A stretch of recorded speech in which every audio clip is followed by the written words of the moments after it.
I guess the thing that impressed me the most, or I remember the most, was how I got into the program.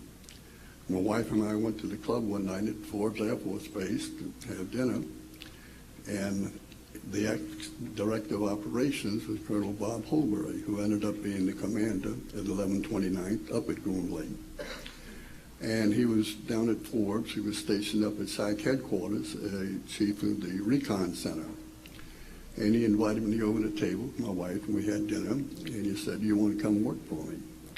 I said, "Okay." And he soon I'll be going to SAC headquarters in Omaha. And I said, "What will I be doing up there? What will I be doing? Is it at SAC headquarters?" He said, "No." I said, "Where is it?" "Can't tell you." "What will you be doing?" "Can't tell you." "When will I be going?" "I can't tell you." I said, "Can you tell me anything?" He said, "Yes, you can tell me either yes or no."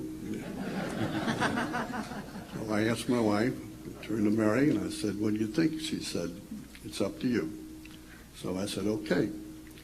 So about a week later, I get some papers in the mail. I get a phone call from him. It's a security clearance, about 10 foot long to fill out that paper.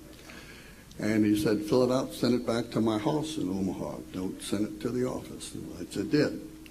A while later, I get another phone call from him, about 2 weeks. He said, "You're going to be getting some orders to report to Washington. Don't pay any attention to those orders. When you get to Washington, you check into such and such a hotel and you stay in your room until you get a phone call," which I did.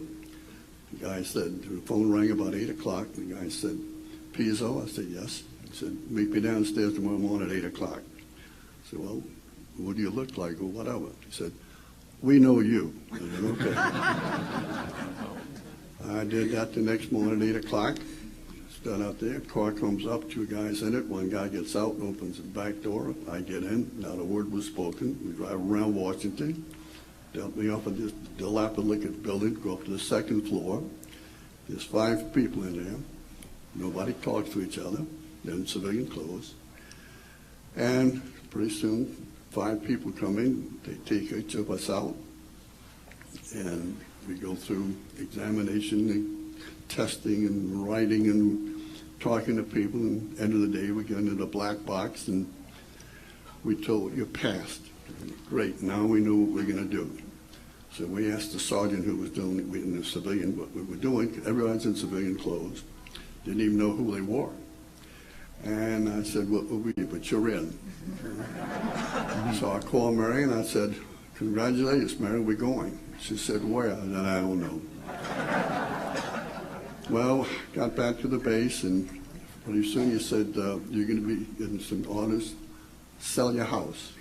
So I sold my house, moved on to base. And comes a telegram saying, "Report to Las Vegas, Nevada, unaccompanied tour." Now what that means is you can't take your family.